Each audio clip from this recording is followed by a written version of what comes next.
For lifelong football fans, the Damar Hamlin injury proving a once-in-a-generation worst-case scenario. This truly is unprecedented. I have covered sports for a long time, and I've covered the NFL since the 80s, college football since the 80s, and I've never seen anything quite like that. Hamlin collapsing after sustaining an open-field tackle. Americans want football to be violent. Americans love those big hits. In 1971, the Lions' Chuck Hughes suddenly collapsed mid-game.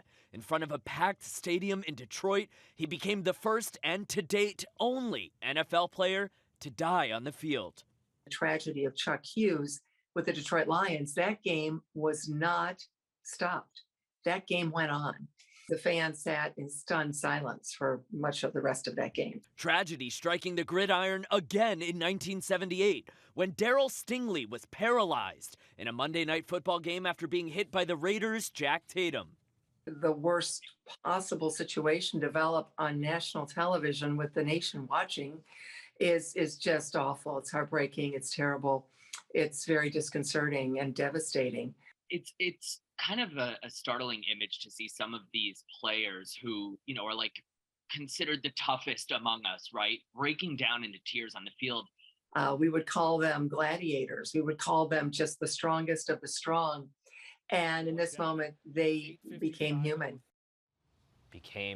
Those teammates so emotional because they know what it's taken Damar Hamlin to get to where he is. The 24-year-old has lost 3 friends to gun violence. His family has been affected by drug trafficking, and still he rose above all of that to make it to where he is in the NFL. So I think that's why you see his teammates, his fans, everybody coming out with such heartfelt support for him because they know what it took to get him there. The commentators also getting so emotional. They know how hard of a hit this was, and just so heartbreaking to watch. Look at all of them on their knees, praying, thinking good thoughts.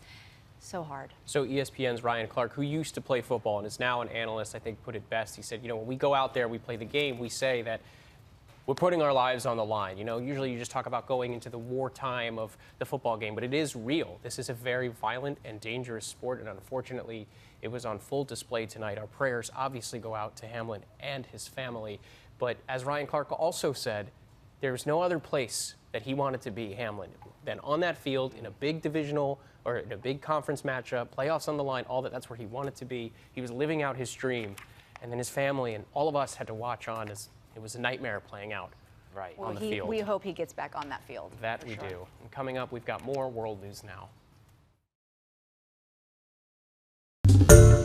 Hi, everyone. George Stephanopoulos here. Thanks for checking out the ABC News YouTube channel. If you'd like to get more videos, show highlights, and watch live event coverage, click on the right over here to subscribe to our channel. And don't forget to download the ABC News app for breaking news alerts. Thanks for watching.